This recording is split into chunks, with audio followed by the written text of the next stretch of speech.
Naming buildings in Casablanca, will you take the community input, or will you keep naming them the way the downtown decides?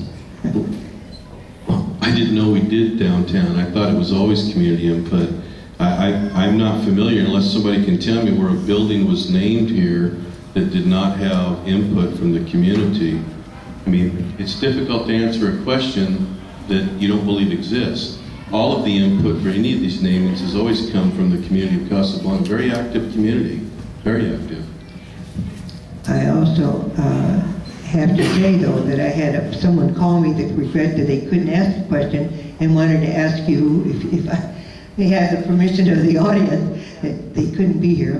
Why do things happen regarding Casablanca without input from the people? How come they just sort of come out as a surprise? You'll have to give me an example, and then I'll give you an answer. And I can't give you that, so that I mean, it's difficult to deal with things in the abstract. All right. I mean, give me a specific question, I'll give you specific answers to what may have occurred. They'll have you here after the meeting today. These questions should be asked of you then. The question I have here is, what will you do, both of you, to protect the archaeological site of Riverside, Chinatown? Wow, okay. A lot of you know what happened there. We went through a lengty process, got to council. The council voted to approve the treatment plan that Doug Jacobs had put forward.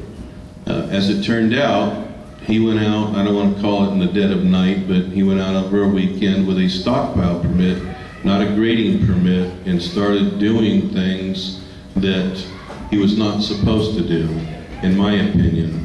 I drew the line, and I had some one-on-one discussion with him, and I said from the dais, and I did. He had given me a $250 campaign contribution, and I forwarded it on to the old Riverside Foundation for Chinatown to be used against him.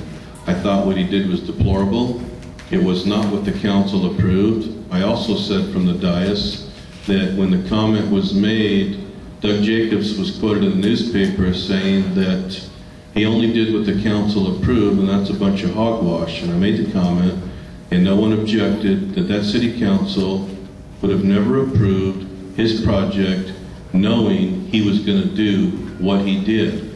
I suspect, and I've been vocal about this, if the project has to come back, it's under court review right now, if it has to come back to the city council, I will not vote to support it, and I believe, I don't know for sure, but I believe the sentiment of the council is similar in that, fool me once, shame on you, fool me twice, shame on me. Well, interesting is, since I've gotten into this race, I've received an enormous amount of calls from city employees, and almost all of them, and I do have physical proof of such. If you know Frank, we can do whatever we want. I'm a developer, I'll begin grading, I'll do whatever I want. If you don't like it, I'll call Frank, and they have, and Frank just calls whoever needs to be done, and it gets taken care of. And I can quote that from various things, dealing with pool halls to various other things throughout the city, from grading to just about anything under the sun, dealing with planning and so forth. So the bottom line is that it has to stop. There is use of someone's name by someone that supports your candidacies and bankrolls you throughout the entire years you've been running for council is just not acceptable, and it should never be.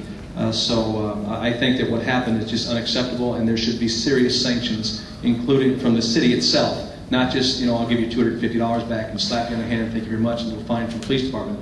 I'm talking some serious repercussions, because what has happened is just a destruction of an archaeological site without having the proper investigations by licensed people to make sure that it was done properly and preserved properly. And by just getting a slap on the hand and saying, oh geez, don't do that again, fool me once, fool me twice. No, it doesn't help that way. You will be sanctioned. As long as I'm a councilman, I will push for some serious sanctions that really hit your pocketbook. You'll think twice about doing it again and using another councilman's name or a relationship to get something done, and whether it be this or anything else.